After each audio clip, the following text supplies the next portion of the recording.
Ladies and gentlemen, just to let you know what's going on, there's a people in uniform that have just attacked some people who are not in uniform who are in a tent. That's right, they were in a tent and the police wanted the tent. For some reason, it's just a grey tent, nothing special as far as I know. $29.99 in Argos. I don't know why you couldn't have just chipped together and bought one, but you decided to come here, steal it, and then kidnap the people.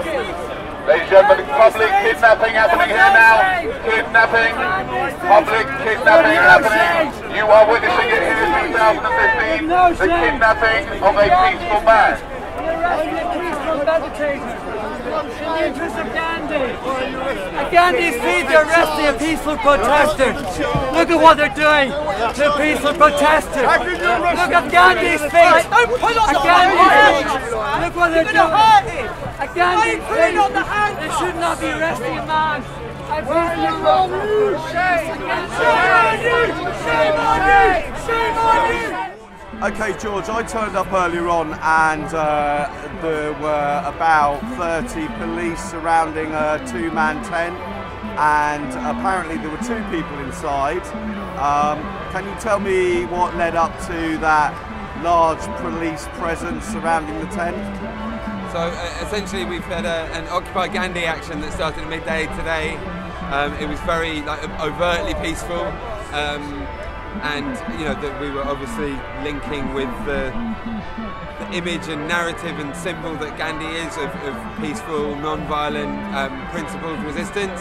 At the end of that particular event, we put one symbolic tent out in front of us, and I think that's important from the point of view of the Occupy movement to stand against this malicious use of legislative power. Because the government, since they got elected without any kind of mandate, has passed a law that has made it illegal to use tents and even have banners and amplification, all sorts of other things that are central to any meaningful protest in Parliament Square.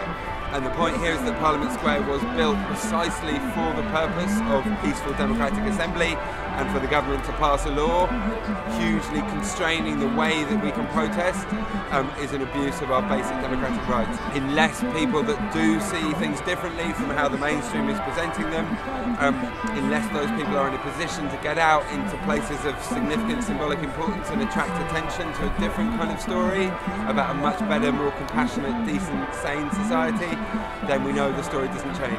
The arrests made? There were a couple of arrests, people who'd been sitting in the tent.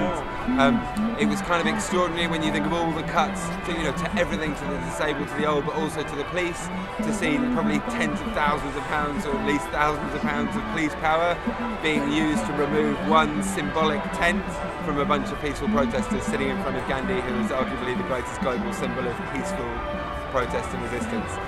But I think it's a very important little story for people to understand where the interest of power really lies. It's not in preventing crime or the rest of it, it's preventing principled dissent from changing the story that the huge investments in propaganda has created.